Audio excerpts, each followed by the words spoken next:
کہ روزے کے لیے طہارت شرط ہے، تو ہم سب یہ فتویٰ دیتے ہیں کہ طہارت شرط نہیں ہے۔ اس پہ پھر یہ مثال بھی دی جاتی ہے کہ جنابت کی حالت میں آدمی نے روزہ رکھا اور بے شک کئی گھنٹے بھی گزر جائے تو روزے سے اس کا کوئی مسئلہ نہیں ہے۔ ہاں جب نماز کی بات ہے تو نماز کے لیے وہ شرط ہے، تو اس کو نماز کے لیے تو وہ کرنا ہے غسل، ورنہ اگر بالفرض اس نے نماز بھی نہیں پڑھی تو آپ کہیں روزہ نہ ہو، تو وہ کہتے ہیں نہیں، روزہ تو ہو گیا، یعنی روزے کی شرائط تو اس نے اگر پابندیوں کا خیال رکھا ہے تو روزہ تو اس کا ہو گیا ہے۔ اسی طرح روزے کے دوران میں اگر احتلام ہو جائے تو اس صورت میں بھی وہ یہ کہتے ہیں کہ جو ہے یہ جنابت جو ہے روزے کے بیچ میں لائق ہوئی ہے، طہارت میں آدمی نہیں ہے تب بھی روزہ ختم نہیں ہوگا۔ تو اس لیے اصول میں بھی وہ شرط کو بتاتے ہیں کہ نہیں ہے روزے میں، اور جنابت کی مثال دی اور پھر حضور کا عمل بھی بتا دیتے ہیں کہ واقعی ہمیں یہ بات ملی ہے، یہ خبر مستند ہے اور سیدہ عائشہ نے بتائی ہے، اور اس میں کوئی کسی قسم کا کوئی اشکال بھی نہیں ہے، ضعیف بھی نہیں ہے، کہ حضور اس حالت میں روزہ شروع کرتے تھے اور فجر کا وقت ہونے کے بعد غسل کر لیتے تھے۔ ٹھیک ہے، یہ تفصیل ساری ہمیں فقہا کے لحاظ سے ملتی ہے۔ اب مجھ سے آپ پوچھیں تو میں بھی یہی کہوں گا، دیکھیں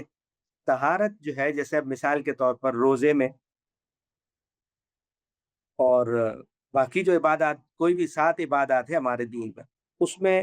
طہارت کس میں شرط ہے؟ کیا روزے میں شرط ہے؟ تو میں نے عرض کیا کہ دین نے ایسی کوئی بات نہیں بتائی اور فقہا نے بھی اس کو شرط نہیں مانا۔ حج و عمرہ میں کوئی شرط ہے کیا؟ حج و عمرہ میں بھی طہارت، جس کو اس معنی میں آپ طہارت کہیں، وہ شرط نہیں ہے۔ جس کی ایک مثال دے دوں کہ حج و عمرہ میں اگر اس حالت میں عورت ہے، نفاس کی حالت میں بھی ہے، تو سارے علماء کا اتفاق ہے کہ وہ احرام میں بھی رہے گی، احرام کی پابندیوں میں بھی رہے گی، تلبیہ بھی پکارے گی، تسبیح و تحلیل بھی کرے گی، دعا و مناجات بھی کرے گی۔ بہت سے علماء محققین تو یہ کہتے ہیں وہ تلاوت بھی کرے گی۔ اچھا، اس کے بعد وہ مشاعر مقدسہ میں وقوف بھی کرے گی، رمی جمرات بھی کرے گی، صفا و مروہ کی سعی بھی کرے گی، ٹھیک ہے، عرفات میں وقوف بھی کرے گی۔ یہ سارے مشاعر مقدسہ ہیں، ان مقامات میں تمام حجاج کے ساتھ وہ رہے گی، سارے مناسک پورا کرے گی۔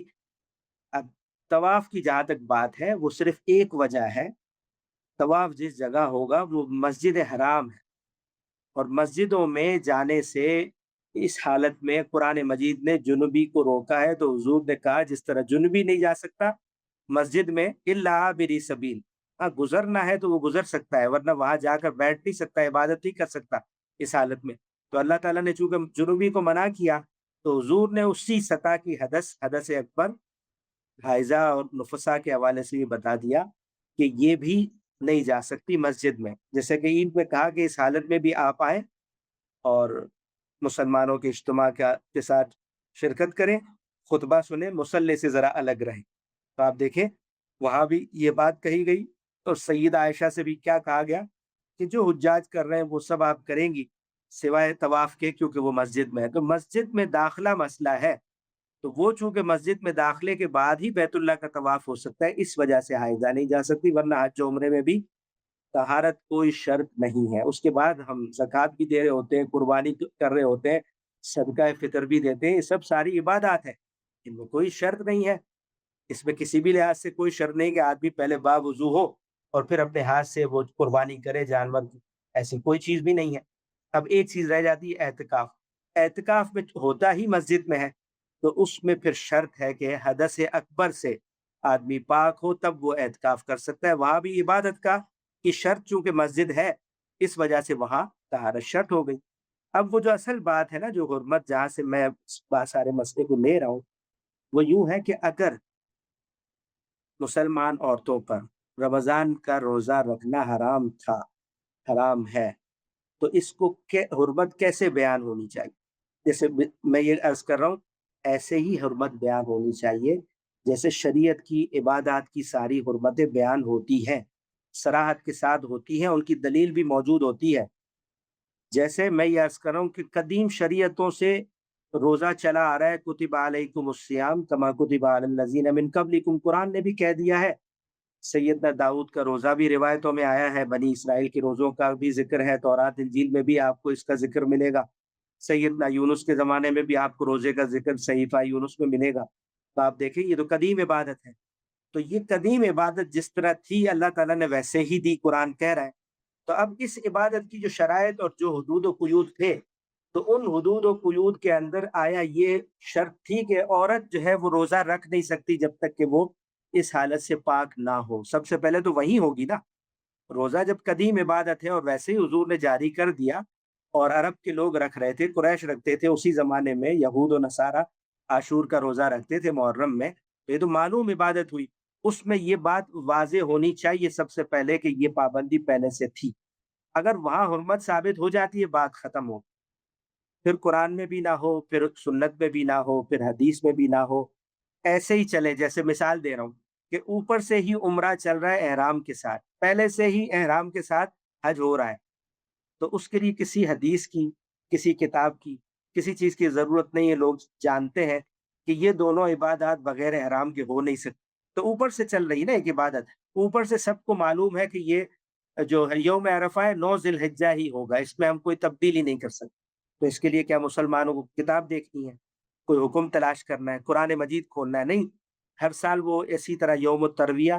یوم عرفہ، ایام تشریق، یوم النحر، سب اسی طرح حج میں وہ مناتے ہیں، کچھ ضرورت نہیں۔ تو اگر تو اس طرح یہ چیز ہوتی، جیسے ابھی احرام کی مثال میں نے دی ہے، یا حج کے جو ہے تاریخوں کی اور مقامات کی مثال دی، ایسی چیز روزے میں ہوتی شرط،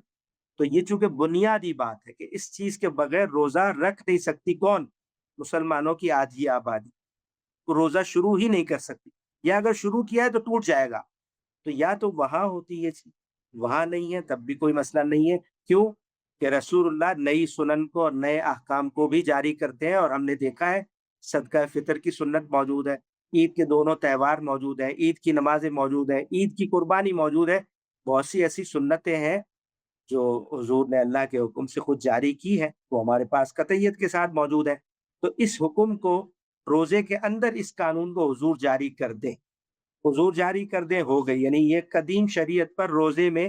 ایک حکم کا اضافہ ہوگا۔ تو یہاں جب ہم دیکھتے ہیں، کیسے دیکھیں گے؟ حضور ایسے ہی جاری کریں جیسے صدقہ فطر کیا ہے، جیسے عید کے 2 دن دیے ہیں، ان کے نام رکھے ہیں، وہ منایا ہے، برسوں تک منایا ہے اس کو، اس کے اعمال اور سنن بتائے ہیں، نمازیں دی ہیں، ان نمازوں کا پورا قانون بتایا ہے، یا قربانی دی ہے تو اس کی باقاعدہ آغاز اور انتہا بھی بتا دیا ہے، اس کی شریعت بھی بتا دی ہے۔ تو یہ ساری چیزیں کیا معلوم نہیں ہے؟ حضور سے معلوم ہے۔ اس طرح حضور نے کبھی، جیسے ہی روزے کی عبادت رمضان کے لیے شریعت میں اللہ تعالیٰ نے حضور کو دی، جاری کر دی گئی، اس کے بعد قرآن نازل ہوا، 3 مرحلوں میں قرآن نے بھی سارا کلام کیا، تو حضور نے پیچھے اگر نہیں تھی تو خود جاری کی، یہ حکم دیا صراحت سے، یا تو قرآن میں ہے، قرآن میں تو نہیں ہے، یعنی قرآن مجید کے ذریعے سے یا دیا جائے یا سنت کے ذریعے سے دیا جائے۔ تو قرآن مجید ذکر بھی کر رہا ہے ساری شریعت کو، سوالات کو، رخصتوں کو، رمضان کا مہینہ روزے کے لیے کیوں خاص کیا گیا ہے، اس سوال کا بھی جواب دیا ہے۔ مریض اور مسافر کا کیا معاملہ ہے، اس کا بھی جواب دیا ہے، اور مقصد کیا ہے روزے کا یہ بھی بتا دیا۔ لیکن فرضیت کی بات کر رہے قرآن کے، تم سب پر فرض کر دیا اللہ نے تاکہ تم تقوی حاصل کرو، یہ نہیں بتا رہے کہ یہ ان پر فرض نہیں ہے بلکہ ان پر حرام ہے۔ تو قرآن بھی خاموش، اور رسول اللہ کی سنت، جیسے ابھی میں نے مثال سنت کی دی ہے، وہ بھی کہیں مجھے تو نہیں ملی، میں نے جتنی بھی تحقیق کی ہے، کہ وہ یہ کہیں مسلمانوں کے کہہ کر ہی دیں گے، حضور کا یہ عمل کرنے کا تو نہیں ہے نا، وہ براہ راست لوگوں کو بتائیں گے کہ یہ روزے کی شریعت ہے، یہ عبادت ہے، پہلے سے چلی آ رہی تھی، قرآن نے یہ ساری اس کی وضاحتیں بھی کر لی، تمہارے سوالوں کے جواب بھی دے دیے۔ اب میں آپ کو بتا رہا ہوں کہ اللہ تعالیٰ نے اس کے اندر ایک حکم کا، ایک پابندی کا عورتوں کے لیے اضافہ کیا ہے، اور یہ ممنوع ہے۔ یہ جیسے ہی دیں گے، صحابہ کیا ایک شخص لے گا یا سیدہ عائشہ لیں گی؟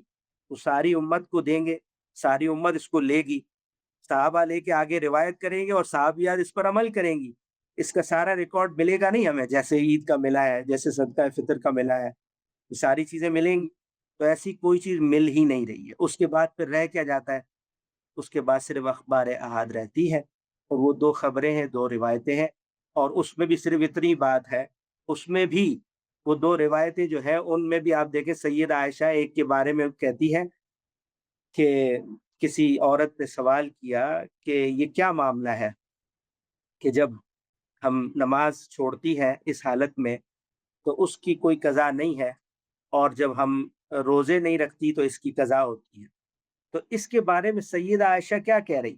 یہ نہیں کہہ رہی کہ نماز اس حالت میں حرام ہے، روزہ اس حالت میں حرام ہے، نہیں کہہ رہی۔ وہ یہ کہہ رہی ہے کہ ہم جو قضا کے بارے میں سوال کیا ہے نا آپ نے، کہ دونوں کے کیا حکم ہے، تو ہم یہ بتائیں کہ ہمیں نماز کو قضا کرنے کا حکم نہیں دیا جاتا تھا، قضا کرنے کا، حرمت کی بات ہی نہیں کہ ہم کیوں چھوڑ رہی تھی ایس کی حالت، نماز کو قضا کرنے کا حکم نہیں دیا جاتا تھا، اس کی ہدایت کی جاتی تھی کہ روزے چھوٹے تو اس کو پورا کرنا ہے، ٹھیک ہے؟ تو اب آپ دیکھیں اس کو بھی سمجھنے کی صرف ضرورت ہے، اس کا مطلب کیا ہے؟ وہاں یہ بات بیان ہو رہی ہے کہ ہم نماز چھوڑتی ہیں کس وجہ سے؟ کہ اللہ کی طرف سے عائد کردہ جو شرط ہے وضو کی، طہارت کی یا غسل کی، وہ ہم پورا نہیں کر سکتی، اس لیے نماز نہیں پڑھتی۔ جب پورا نہیں کر سکتی تو وہ تو ہمارے ہاتھ میں ہی نہیں ہے، وہ ہمارے ہاتھ میں ہی نہیں نا اس کو پورا کرنا۔ تو اللہ تعالیٰ نے اس طہارت کی شرط کو پورا نہ کرنے کی اہلیت، چونکہ پورا کرنے کی اہلیت نہیں ہے تو اس پر ہمیں معاف کر دیا۔ جب معاف کر دیا اللہ تعالیٰ نے، کیونکہ یہ بیریئر بھی اللہ کی طرف سے آئے تھے، ہم نے کوئی کوتاہی نہیں کی، تو اللہ نے اس کو معاف کر دی۔ اور روزوں کی قضا کا حضور کہتے تھے، کیوں؟ کہ وہ ہم اپنی مرضی سے اپنی رخصت کا استعمال کر کے چھوڑ رہی تھی، اور اللہ تعالیٰ نے کیا کہا ہے؟ وَلِتُكْمِلُوا الْعِدَّةَ فَعِدَّةٌ مِّنْ أَيَّامٍ أُخَرَ۔ جب اللہ تعالیٰ نے حکم دیا ہے کہ جو روزے چھوٹے ہیں اس کی قضا کرنی ہے، تو کس چیز کا حکم دیا ہے؟ کہ جو ہم نے خود چھوڑے ہیں رخصت لے کر، جو ہم نے خود رخصت لے کر چھوڑے ہیں، تو حضور اس وجہ سے قضا کا حکم دیتے۔ تو اس روایت کے اندر بھی ایسی قطعی کوئی بات نہیں ہے، ایک یا دو روایتیں ہیں، یہ ان کا مفہوم ہے، لیکن چونکہ اس سے سمجھ یہ لیا گیا کہ سیدہ عائشہ گویا کہ اس میں حرمت کی بات کر رہی ہیں، اور لوگوں نے، بڑے بڑے لوگوں نے گویا کہ یہ انڈرسٹینڈنگ قائم کی، تو وہ آگے چلی، اس میں فتویٰ ہوا، اور علماء کا، فقہاء کا اس پہ اجماع ہے۔ اب آپ دیکھیں حضور، یعنی قدیم شریعت، قرآن مجید، نبی صلی اللہ علیہ وسلم کی سنت ثابتہ اور اخبار احاد، ان میں سے کہیں بھی کوئی چیز ہے ہی نہیں۔ اس کے بعد آگے بھی بتاؤ، کوئی صحابی یہ کہے، کوئی ایک صحابی، کہ رسول اللہ نے اس چیز کو جو ہے حرام قرار دیا تھا عورتوں کی، یا عورتوں کے لیے ممنوع ہے، یا اللہ کا حکم ہے، کسی صحابی نے ان کا کوئی اثر ہو، وہ بھی نہیں ملا۔ یہ الفاظ ہی کہیں نہیں ہے کہ اگر یہ حالت ہوئی تو روزہ ٹوٹے گا، یہ فقہ ہے، یہ فقہ ہے کہ اس حالت میں جائز نہیں ہے، شروع ہوا تو روزہ ٹوٹ جائے گا، ٹھیک ہے؟ اگر پہلے پاک ہو گئی، جلدی پاک ہو گئی، تو اب روزہ رکھے یا نہ رکھے، یا روزہ رکھ نہیں سکتی، تو یہ سارے فقہی مسائل ہیں اور فقہا کی باتیں ہیں۔ اب آپ روایتوں کا پوچھیں تو اخبار احاد میں بھی ایسی کوئی چیز نہیں، تو اب یہ چونکہ ملا ہی نہیں، اس وجہ سے میں اس چیز کو اسی طرح سمجھتا ہوں اور سمجھا ہوں کہ بہت سادہ سی بات تھی کہ عرب کی عورتیں اس ماحول میں، اس گرم سرزمین پر، جب اللہ تعالیٰ نے رخصت دی تھی مریض کو، مسافر کو، رخصت کا قانون بھی بتا دیا، ضابطہ بتا دیا کہ مشکل نہیں چاہتا اللہ، آسانی چاہتا ہے، تو وہ اپنے لیے آسانی سمجھتی تھی کہ ہمیں اس حالت میں 2 4 6 دن نہیں رکھنا چاہیے، بعد میں رکھیں، تو ان کا ایک عام رواج اگر تھا، تو جیسے ہی وہ اس سے فائدہ اٹھائیں گی، تو قرآن کے حکم کے مطابق چونکہ ان کو روزے کی تعداد پوری کرنی ہے، تو حضور کہیں گے ان کو کہ روزے پورے کریں، لیکن حضور نے ان کو روکا اور حرام قرار دیا، ایسی کوئی دلیل نہیں، اس لیے میں اس کو ابھی تک نہیں قبول کر سکا ہوں۔